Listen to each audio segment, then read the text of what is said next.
Dave, obviously leading up to this weekend's game against St Mirren, how's the week been? It's been a positive week, I think. Bit of a frustrating start because of the weekend. Obviously, I think the players were really hurting because they really felt we deserved to get the 3 points against Dundee United. Now we can't feel sorry for ourselves at all and look for excuses at all. What's happened has happened. We've moved on really quickly, but again, many positives to take, especially with how we played in the game. We need to take that into St Mirren and make sure we turn that 1 point into 3 points this weekend. Yeah, we spoke a lot about the group sticking together and making sure that everyone is together whilst we're in this difficult moment. How do you create that culture at HTC and on the training pitch? A lot of that's to do with the players. You know, the players you bring in, the type of characters you've got in the changing room. Very lucky that we have got a real good group of players that are hurting at the moment because they all want to be successful. They're staying together. And then myself and the staff that I've brought into the football club are a big part of that as well.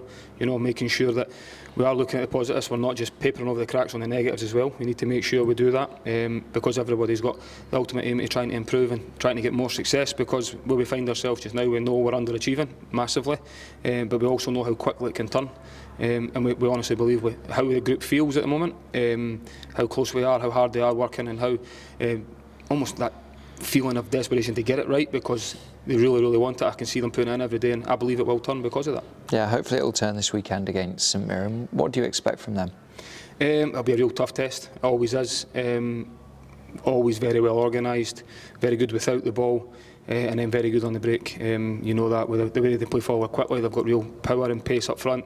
And as I've already touched on, big strong physical side that'll force you to defend when required, but they'll always be very organised. And in terms of team news, how are we looking? How's Lewis Miller? Obviously he came off with a knock last weekend. So he came off sort of 60 minutes. He has been sort of managing an ankle issue, going through the pain barrier, so to speak. He has been back on the grass, which is positive, and we'll just see if he reacts from that. You've got Chris Cadden's trained for the full week now, which is a positive obviously as well, just because of Millsy's situation. And then Dwight Gale's been back in training as well. So there is players coming back, and then the ones that have sort of been in and out, or injuries or suspensions, are all, the group is pretty healthy at the moment, which is a positive, apart from the obvious ones. You lose Miko through suspension. Yeah, plenty to think about though with Dwight and Chris Cadden both potentially coming back this weekend. Yeah, it just adds sort of options. Ideally you'd have liked them to have more minutes in the legs or a bit more time on the training pitch, but the circumstances and situation we find ourselves in is we need to make sure we pick the best side and get the players ready to go, and to make sure we get the right result of the weekend. Good luck this weekend. Thank you. Cheers.